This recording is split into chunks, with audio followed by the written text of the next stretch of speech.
Welcome back students. आज हम लोग all about a dog by AG Gardiner को लाइन बाय लाइन पढ़ेंगे और उसका सिंपल लैंग्वेज में मतलब समझेंगे। साथ ही साथ हम लोग इस प्रोज की इंपॉर्टेंट वर्ड मीनिंग्स भी नोट करेंगे। दूसरे वीडियोस के लिए हमारे चैनल पे क्लास वाइज दिए गए प्लेलिस्ट को आप चेक कर सकते हैं। तो चलिए शुरू करते हैं। Let's start. Alfred George Gardiner, 1865 to 1946, was a British journalist and author. Alfred George Gardiner, जिनकी पैदाइश 1865 में और मौत 1946 में हुई, वो एक अंग्रेज़ पत्रकार थे, सहाफ़ी थे और एक लेखक थे, मुसन्निफ़ थे।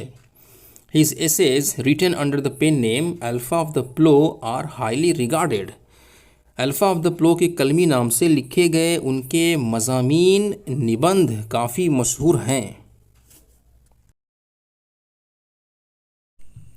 His uniqueness lay in his ability to teach the basic truths of life in an easy and amusing manner।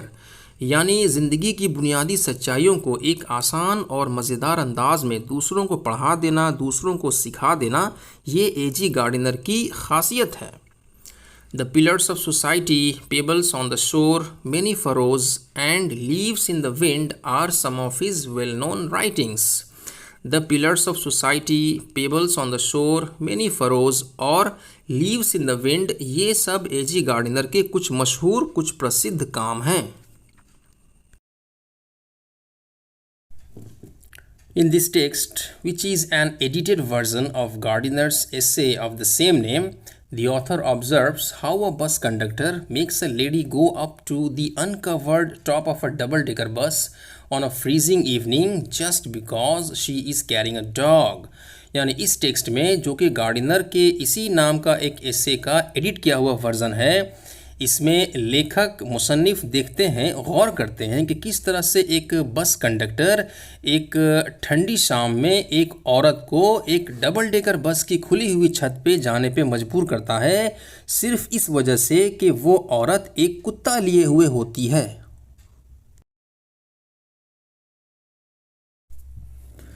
While watching the incident and its reaction among other passengers, the author wonders whether rules should be tempered with goodwill in order to make them more human। यानी घटना को देखते हुए और दूसरे मुसाफिरों में उसका रद्द अमल देखते हुए, उसका रिएक्शन देखते हुए, ऑथर ये सोचता है कि क्या कानून को और सॉफ्ट और नरम बनाने के लिए उसमें नेक नियति के साथ बदलाव होनी चाहिए, उसमें तब्दीली होनी चाहिए। यानी लेखक मुसन्निफ ये सोचता है कि ज़रूरत पड़ने पे लोगों की भलाई के लिए, लोगों की तकलीफ़ों को, लोगों की परेशानियों को देखते हुए क्या अच्छी नीयत के साथ कानून को बदल देना चाहिए, कानून में तब्दीली कर देनी चाहिए। स्टोरी पढ़ना शुरू करते हैं। आई वॉज ट्रैवलिंग इन अ बस। ऑथर बोल रहा है कि मैं एक बस में सफ़र कर रहा था। It was a bitterly cold night, और वो एक काफ़ी सर्द रात थी, काफ़ी ठंडी रात थी। And even at the far end of the bus the east wind cut like a knife, और बस के कोने में भी पूर्वी हवा यानी कि मशरकी हवा एक चाकू की तरह जिस्म को काट रही थी। यानी कहने का मतलब है कि हवा इतनी सर्द थी, हवा इतनी ठंडी थी कि जब हवा जिस्म को छू रही थी तो ऐसा महसूस हो रहा था जैसे चाकू जिस्म को काट रहा हो। The bus stopped and two women and a man got in together and filled the vacant places।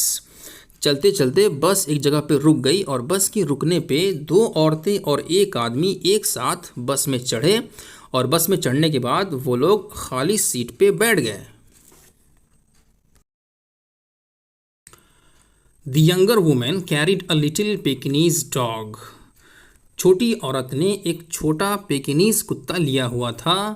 The conductor came in and took their fares. Conductor उनके पास आया और उसने उनका भाड़ा लिया, उनका किराया लिया। Then his eye rested on the beady eyed dog. फिर उसकी नज़र यानी कंडक्टर की नज़र उस छोटी आंख वाले कुत्ते पे पड़ी जिसे औरत ने लिया हुआ था। I saw trouble coming up. ये ऑथर बोल रहा है कि तब मैंने देखा, तब मैंने महसूस किया कि अब परेशानी आने वाली है, अब समस्या आने वाली है। This was the opportunity for which the conductor had been waiting।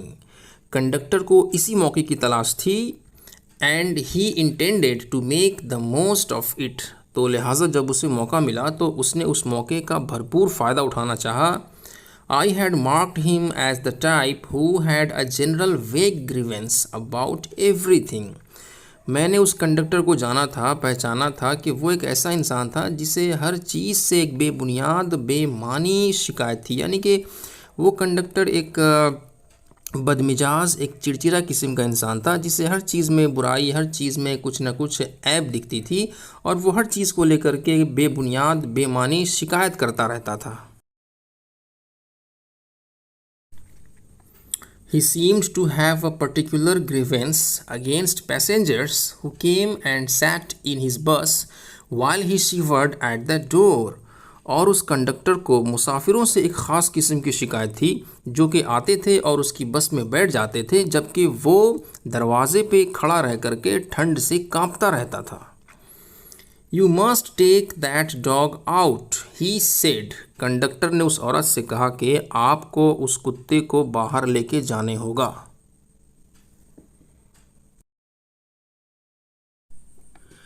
I shall certainly do nothing of the kind।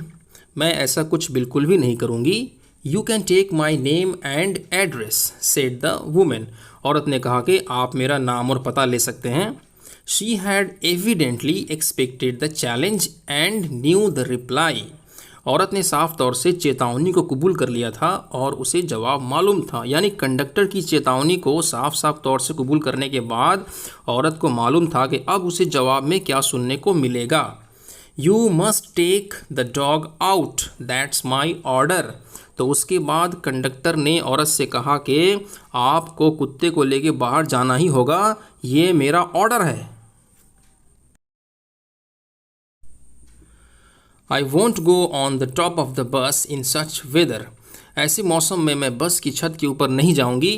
It would kill me, said the woman। औरत ने कहा कि इससे मेरी जान जा सकती है। Certainly not, said her lady companion। और उस औरत के साथ जो दूसरी औरत थी उसने कहा कि बिल्कुल नहीं, तुम छत के ऊपर बिल्कुल नहीं जाओगी। You have got a cough as it is। तुम्हें पहले ही खांसी है। It's nonsense, said her male companion। और उस औरत के साथ जो आदमी था उसने कहा कि ये सब बकवास है। यानी उसके भी कहने का मतलब था कि इतनी ठंड में तुम छत के ऊपर बिल्कुल नहीं जाओगी। The conductor pulled the bell and the bus stopped. फिर कंडक्टर ने घंटी खींची और बस रुक गई। This bus doesn't go on until that dog is brought out. और कंडक्टर ने कहा कि जब तक कुत्ते को बाहर नहीं निकाला जाएगा ये बस आगे नहीं जाएगी। He stepped on to the pavement and waited. वो फुटपाथ पे उतर गया और इंतज़ार करने लगा। It was his moment of triumph. ये उसकी जीत की घड़ी थी। He had the law on his side. कानून उसके तरफ था।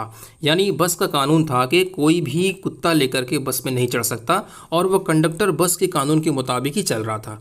तो लिहाजा कंडक्टर को लगा कि अब तो औरत को कुत्ते को लेके बाहर जाना ही पड़ेगा, अब मेरी जीत होने वाली है। Everybody in the bus was on the side of the lady and her dog. बस में सारे लोग औरत और उसके कुत्ते की तरफ थे। यानी बस के दूसरे सारे मुसाफिर औरत और उसके कुत्ते का साथ दे रहे थे। They talked in raised voices. वो लोग ज़ोर ज़ोर से बात कर रहे थे। शेमफुल, शर्मनाक बात है ये। कॉल द पुलिस, पुलिस को बुलाओ। Let's all report him. चलो हम सब उसके खिलाफ पुलिस में रिपोर्ट करते हैं। Let's make him give us our fares back. चलो हम सब उससे अपना भाड़ा वापस करवाते हैं। Yes that's it, let's make him give us our fares back. हाँ बिल्कुल, चलो हम सब उससे अपना भाड़ा वापस करवाते हैं। तो इस वीडियो में इतना ही रहे। इस लेसन का बाकी हिस्सा हम लोग नेक्स्ट वीडियो में पढ़ेंगे। उस वीडियो का लिंक मैं इस वीडियो के डिस्क्रिप्शन और कमेंट बॉक्स में दे दूंगा, आप लोग चेक कर लीजिएगा। अगर आपको ये वीडियो अच्छी लगी हो तो इसे लाइक करें और अपने दोस्तों के साथ शेयर करें। इस तरह के और वीडियोस देखने के लिए हमारे चैनल को सब्सक्राइब करें। बहुत जल्द मिलेंगे एक नए वीडियो में। जय हिंद, जय भारत।